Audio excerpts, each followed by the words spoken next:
Víctor Hugo Leal. Yo voy a presentar el trabajo de pronóstico, demanda de agua a corto plazo mediante cadenas de Markov. Un estudio realizado en la Ciudad de México, ¿no? Este trabajo fue hecho en colaboración con la doctora María Concepción Martínez Rodríguez y el maestro en ciencias Diego Domínguez Solís.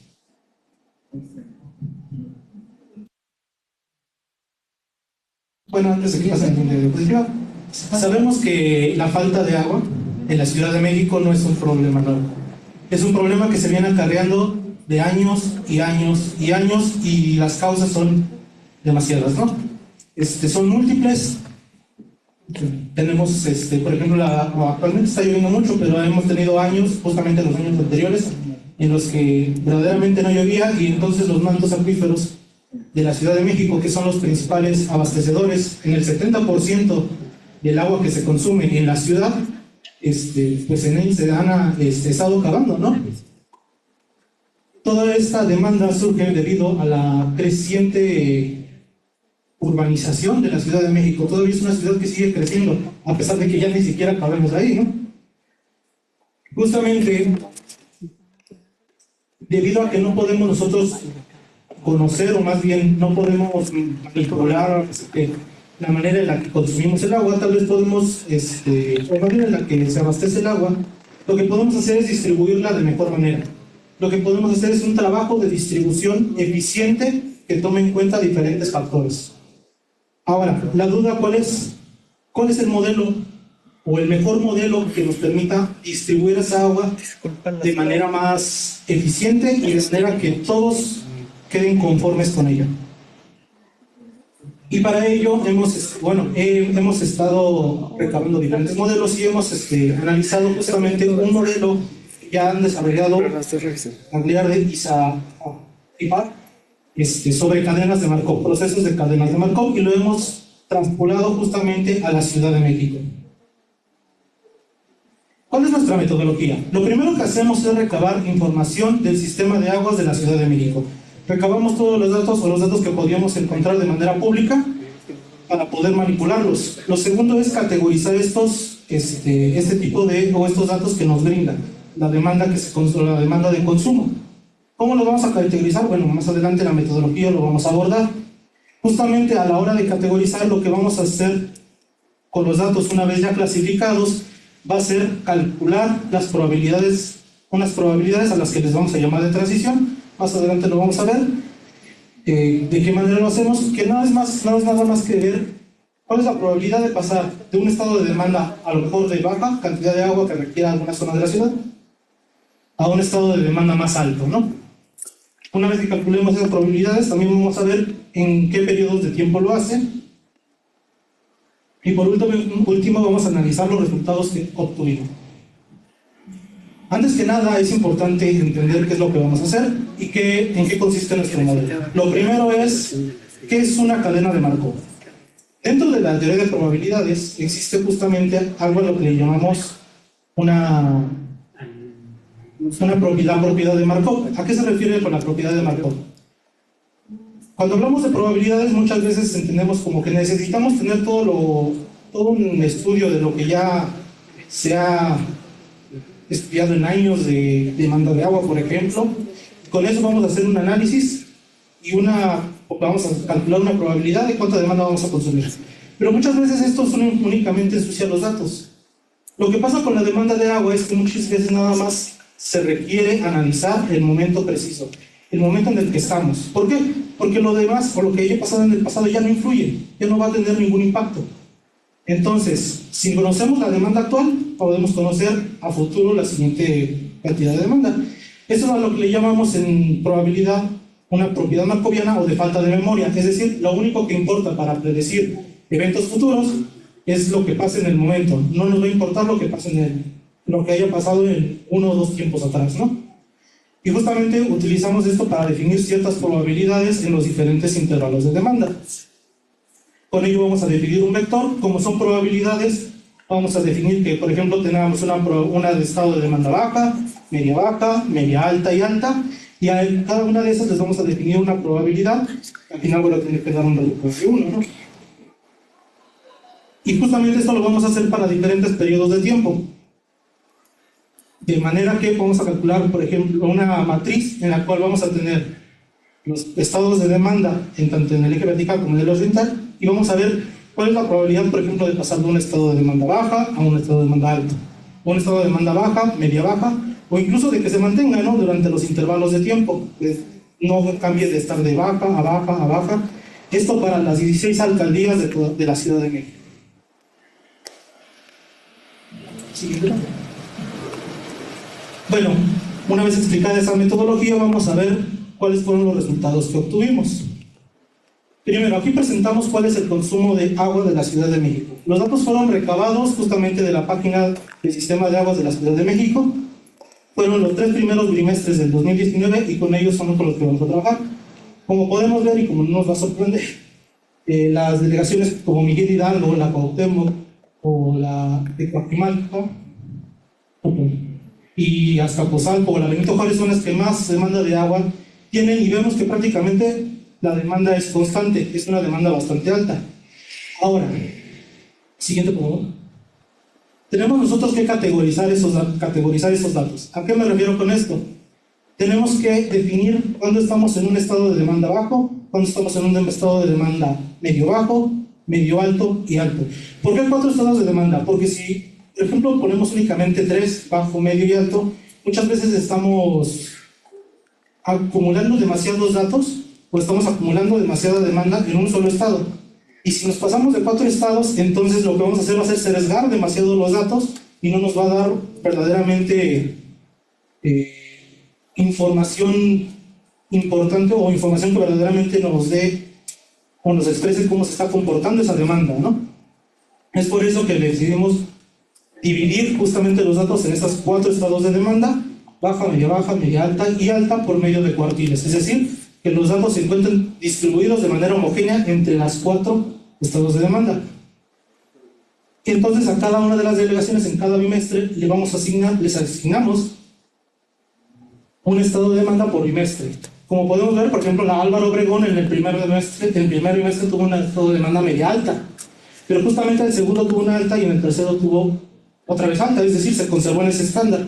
Esto lo hicimos para las 16 alcaldías y vamos a ver cómo se comportó. Estos son con los datos que ya tenía el sistema de aguas, es decir, son estados de demanda que existieron. Con estos estos son los datos que vamos a utilizar para calcular nuestras probabilidades para futuros bimestres consecutivos a estos 3. Y como podemos ver, aquí tenemos primero nuestra primera matriz, que es la matriz de transición. Aquí tenemos baja, media alta y alta, lo mismo pero por arriba. Y esto entonces tenemos que, cuando una alcaldía tiene un estado de demanda bajo, es de 0.8 la probabilidad